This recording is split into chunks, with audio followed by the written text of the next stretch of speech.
There was a time when a man's worth was measured not by his bank account, but by how many lives he lifted along the way.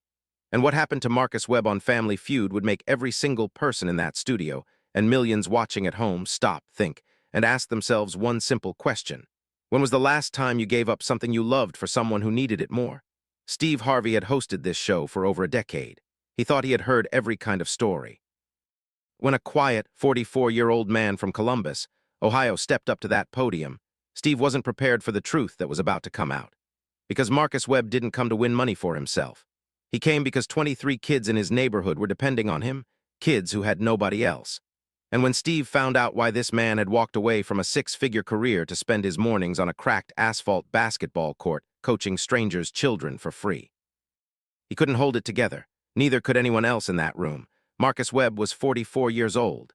For 16 years, he had worked as a senior project manager at a logistics company in Columbus, Ohio. He wore button-down shirts to work. He had a 401k. He took his lunch at noon and was home by 6. By every measure that the world uses to judge success, Marcus was doing well. He had a wife, Diana, who taught 3rd grade at the local elementary school. They had 2 kids of their own, a daughter named Ava, 17, and a son named Jordan, 14. They lived in a modest brick house on the east side of Columbus, the same neighborhood where Marcus had grown up. They weren't rich, but they were stable, and stability is something Marcus had fought hard to build. His father had not been stable. Marcus's dad had walked out when Marcus was 9 years old. Just gone one morning, no note, no phone call, no explanation. Marcus's mother, Ruth, had worked 2 jobs to keep the lights on and food on the table. She cleaned offices during the day and waited tables 3 nights a week. Marcus remembered sitting on the front porch as a boy, watching the older kids on the block play basketball in the street, wishing someone would stop and show him how. Nobody did, but a man named Coach Earl did. Earl Washington was a retired postal worker who lived around the corner. He had no professional training, no fancy equipment, and no official title. But every Saturday morning he dragged a milk crate out to the court at Linden Park and ran informal drills for whatever kids showed up.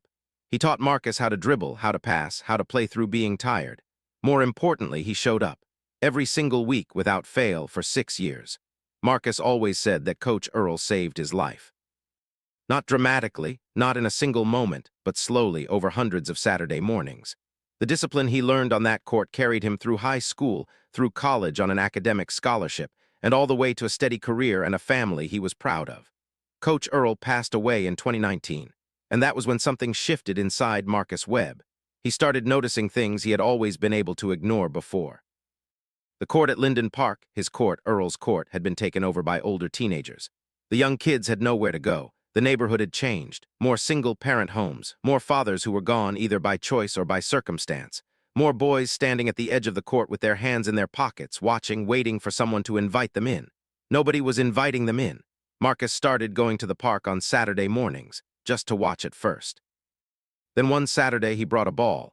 He called 2 kids over, Darius, age 10, and a shy boy named Elijah, age 9, who almost ran away before Marcus said, "Hey, I'm not a coach, I just want to play." That was enough. They stayed. Within 3 weeks, there were 11 kids. Within 2 months, there were 23. Boys and girls ranging from 8 to 14 years old from 6 different families, most of them from homes where money was tight, fathers were absent, and afternoons were long and unsupervised. Marcus was still working his full-time job at this point. He was doing both project manager by weekday, unpaid youth coach on weekends. But the kids started needing more than Saturday mornings. They needed someone consistent, someone who was there. So Marcus Webb did something that shocked everyone who knew him. In March 2023, he submitted his resignation letter at the logistics company. He gave up his salary, his benefits, and his career path. He converted the family garage into a small indoor training space. He applied for a nonprofit status. And he went all in 7 days a week, morning through afternoon, coaching neighborhood kids for free. Diana supported him. That part mattered. She told him, Marcus, Earl didn't wait for someone to pay him either. But supporting him didn't make the pressure disappear. The family savings were draining fast. The nonprofit paperwork was slow. The equipment costs were mounting. And Marcus flat refused to charge the families anything because he knew that the moment money became a barrier, the kids who needed him most would be the first ones to stop coming. By the time Family Feud called, Marcus and Diana had less than 2 months of savings left. The Webb family's appearance on Family Feud had been Diana's idea.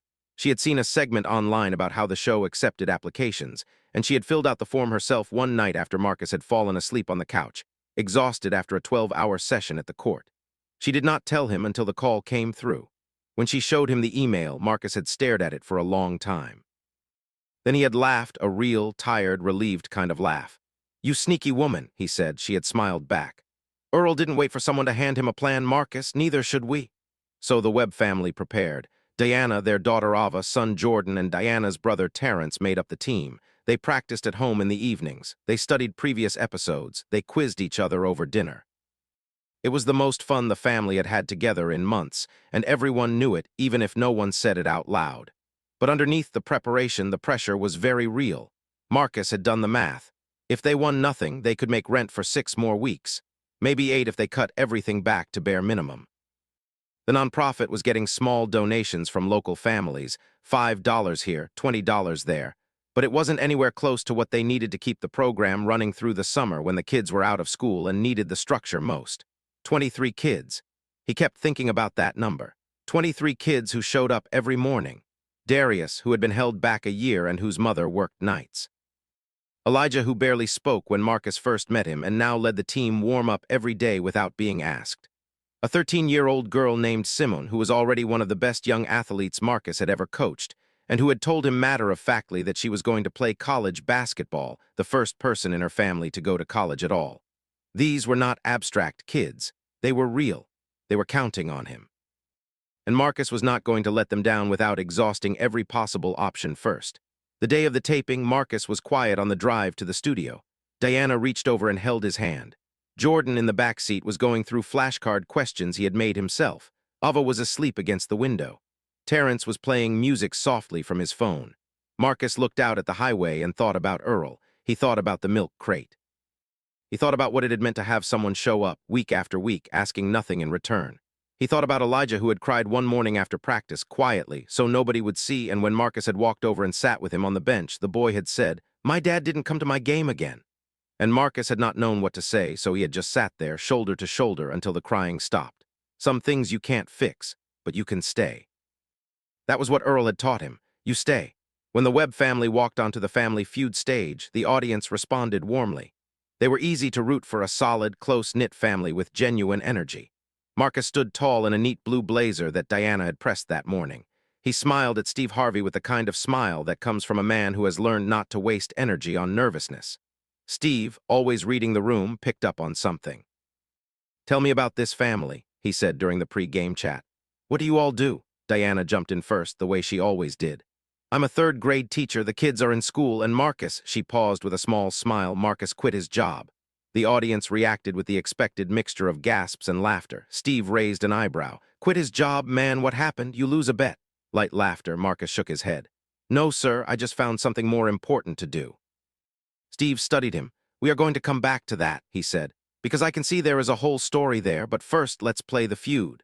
The Webb family competed hard. Diana was sharp on the board. Jordan surprised everyone with a fast buzzer answer in the second round. Ava and Terrence held their own. The family had good energy, connected, supportive, cheering each other through every near miss and every hit. They won the main game. And when it came time for fast money, Marcus and Diana stepped up together. Diana went first, scoring 147 points. Strong, confident, exactly what they needed. That meant Marcus needed just 53 points to bring it home. Steve put a hand on Marcus's shoulder before they began. "Last chance to tell me what's really going on with you, man. What did you leave your job for?" Marcus took a breath. "I'll tell you after," he said. "Let me win first." Steve laughed genuinely. "I like this, man. Let's go." The clock started. Steve moved through the 5 questions quickly. Marcus answered each one with calm, deliberate precision. No hesitation, no second guessing. He had learned a long time ago on a cracked asphalt court that hesitation loses games. You commit to the shot or you don't take it. When the buzzer sounded, Steve nodded slowly. "All right, let's see what we've got." The answers revealed one by one. 3 of Marcus's 5 hit the board, solid mid-range scores. The total climbed. With his last answer revealed, the Webb family's combined total landed at 214 points. Not a perfect score, not record-breaking, but more than enough. They had won the $20,000. The family erupted. Jordan leaped out of his seat. Ava grabbed Diana. Terrence pointed at the ceiling like he had called it. And Marcus pressed both hands over his face for a moment and just breathed. Steve Harvey waited for the celebration to settle. He had a gift for reading moments, and he knew this one was not finished yet. He walked over to Marcus, who had composed himself but whose eyes were still bright. "Okay," Steve said, his voice lower now, more personal. "You made a deal with me. You said you'd tell me after, so talk to me. What did you give up your job for?" The studio got quieter. The audience leaned in. Marcus looked at his family, then back at Steve. He nodded once like a man deciding to step forward instead of back. "I coach kids," he said simply. "In my neighborhood every day, for free." Steve nodded slowly. "How many kids?" 23 right now, ages 8 to 14. "And you quit a good job to do this?" "Yes, sir." "Why?" Steve asked, not challenging him, genuinely asking, the way you ask someone when you actually want to understand. Marcus paused. When he spoke, his voice was steady but quiet enough that the whole room had to listen carefully. "Because when I was 9 years old, my father left. And there was a man in my neighborhood, Earl Washington, who didn't have to do anything for me. He wasn't paid. He wasn't asked. He just showed up on Saturday mornings with a basketball and a milk crate, and he taught me things that nobody else was teaching me. Not just basketball, how to be consistent, how to care about something. How to show up even when you don't feel like it." He paused. "Earl died 4 years ago, and I looked around my neighborhood and I saw the same thing I was as a kid. Boys standing on the edge of a court waiting for someone to invite them in, and nobody was inviting them in, so I did it, and then I couldn't stop." The audience was completely still. "These are not my kids," Marcus continued. "They are strangers' kids, but I know what it feels like to be a stranger's kid who needed someone. And I was lucky enough to get that someone. Most of them haven't been as lucky as me, so I made a choice. I decided that being a project manager at a logistics company was not the most important thing I could do with my time. These kids are." Steve Harvey did not speak for several seconds. The camera caught his expression, not the TV face, but the real one, something between recognition and grief and admiration. "How much runway do you have left?" Steve asked quietly. "Financially." "Be straight with me." Marcus looked at Diana. She gave him a small nod. 6 weeks, Marcus said. "Maybe 8 if we cut back hard. After that, I don't know what we do. The kids are counting on us through the summer. That's the part that keeps me up at night, not my situation, theirs." Steve turned to the audience. When he spoke, he wasn't performing. He was just talking, the way a man talks when something has actually gotten to him. "Ladies and gentlemen, I grew up without a father in the house. I know what that court looks like from the edge. I know what it means to have somebody step out of their own comfortable life and say, 'I see you. You matter. Come on in.'" He shook his head slowly. "This man gave up his salary, his career, his security for other people's children, because someone once did it for him and he has never forgotten it." He turned back to Marcus. "Marcus Webb, I want you to know something. That $20,000 is yours. Your family earned it. But I am going to make you a promise right now on national television. I am going to find out about your program, and I am going to make some phone calls." The audience applauded. Steve raised his hand for quiet. "I am not done. I want everyone watching this show to know about what this man is doing. Because this right here, a man who walks away from a paycheck to give neighborhood kids what he never had, this is the version of America I want to believe in. This is the version I know is real because I am looking at it right now." Diana was crying quietly. Ava had her arm around her mother. Jordan was sitting straight and still in the way teenage boys do when they are trying not to cry in public. Marcus put his arm around his wife and looked at Steve with something that was not quite a smile and not quite relief, but somewhere exactly between them. "Thank you," Marcus said. "But I need you to know this isn't about me being special. I am just doing what Earl did. I am doing what someone needs to do. If it wasn't me, I hope it would be somebody else. But it was me, so here I am." Steve touched the man's shoulder. "Here you are," he said, "and I am glad you are." The episode aired on a Tuesday night in October. By Wednesday morning, Marcus Webb's name was everywhere. The clip of his conversation with Steve Harvey had been shared hundreds of thousands of times within 24 hours. People who had never watched Family Feud were watching it. People who had grown up without fathers in the house were watching it and commenting that they finally felt seen. Former youth coaches were tagging each other in the video. Teachers were sharing it in staff group chats. The Webb Family Youth Program, which Marcus had registered as a nonprofit under that name, but which everyone in the neighborhood simply called Coach Marcus's, received over $180,000 in online donations within the first 72 hours after the episode aired. The number kept climbing. Local businesses in Columbus reached out to offer equipment, gym time, and sponsorship. A sporting goods company sent 2 full sets of training gear. A local HVAC company offered to properly heat and cool the garage training space that Marcus had been running with a second-hand space heater and a box fan. A law firm that specialized in nonprofit work contacted Diana and offered to handle the organization's legal structure at no charge. But the most significant call came from the Columbus City Parks and Recreation Department. They had been watching. They had been moved. And they had a proposition for Marcus, a partnership that would give the Webb Family Youth Program access to a proper city recreation facility, 6 days a week, rent-free, for 1 full year with a review for renewal at the end of that period. They wanted to support what he was doing, and frankly, they wanted to be associated with it. Marcus accepted. He sat down at his kitchen table that night after the kids were gone and Diana had made tea, and he stared at the contract for a long time. Not because he was uncertain, but because he was thinking about Earl and about how Earl had never had any of this, no facility, no partnership, no donations, no national television exposure, just a milk crate and a ball and the belief that showing up was enough. It was enough, Marcus said out loud to nobody. Diana looked up from her cup. What was? What Earl did, it was enough. It was more than enough. It changed my whole life. She reached across the table and covered his hand with hers. And now you get to do it bigger, she said. He'd be glad. 6 months after the episode aired, Family Feud brought the Webb family back for a follow-up segment. The studio audience was already buzzing when Steve Harvey walked out and told them they had a special update. The segment showed footage from the new facility, a proper gymnasium with painted lines, new backboards, and a storage room full of donated equipment. 23 kids had become 61. Marcus had brought on 2 volunteer assistant coaches, a former high school athlete named Rochelle, who ran the girls' training sessions with an intensity that the girls clearly loved, and a retired PE teacher named Mr. Graves, who was 67 and still faster on his feet than most of the adults in the building. Elijah, the quiet boy who had almost run away the first morning, appeared on screen. He was 11 now. He looked directly at the camera and said, "Coach Marcus taught me that showing up is the most important thing. Even when you don't want to, even when it's hard, that's what he does, so that's what I do."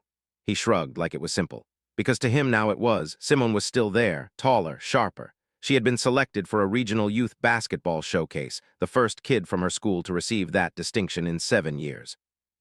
Her mother, who worked 2 jobs and could not always make it to practices, had called Marcus the night the letter arrived. She had been too emotional to say much. Marcus had told her, "She earned this. She did the work. You should be so proud."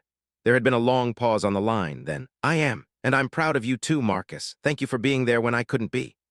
Steve Harvey watched the follow-up segment from the stage, visibly emotional. When it concluded, he stood and addressed the cameras with the kind of directness he used when he was not performing, when he was just being a man who had seen something real. "I have been in this business for more than 30 years, he said. "I can count on one hand the moments that actually changed me. Marcus Webb is one of those moments, because he reminded me of something I had not thought about in a while, that the most powerful thing a person can do is use their own wound to heal someone else." Marcus was a kid who needed a coach and didn't have one.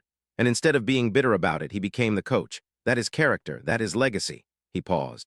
That is what Earl Washington started on a court in Columbus, Ohio, with a milk crate and a basketball. And because he showed up, Marcus showed up. And because Marcus showed up, 61 kids are showing up. You want to talk about compound interest? That right there is compound interest. The audience laughed through their applause. Steve smiled. 1 year after the episode, Marcus was invited to speak at a youth sports development conference in Washington, D.C. He wore the same blue blazer. He brought Elijah and Simone with him as living proof of what the program was producing. When he spoke, he did not use any notes. He simply told the truth in the same quiet, direct way he had spoken to Steve Harvey on national television.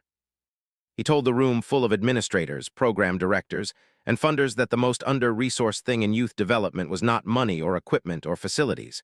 It was consistency. He said that kids who grow up without reliable adults learn very quickly not to count on people, because counting on people gets you hurt. The way to break that pattern, he said, was not to give them more things. It was to show up more reliably than their past disappointments.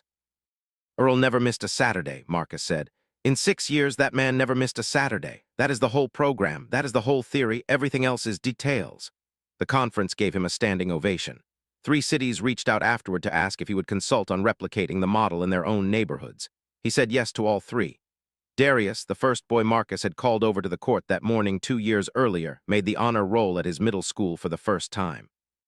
His mother sent Marcus a photo of the certificate with a single text. "He said he did it for you. I told him he did it for himself. But thank you." Marcus printed the photo and pinned it to the wall of the gymnasium next to the photo of Earl Washington that he had placed there on the day the facility opened.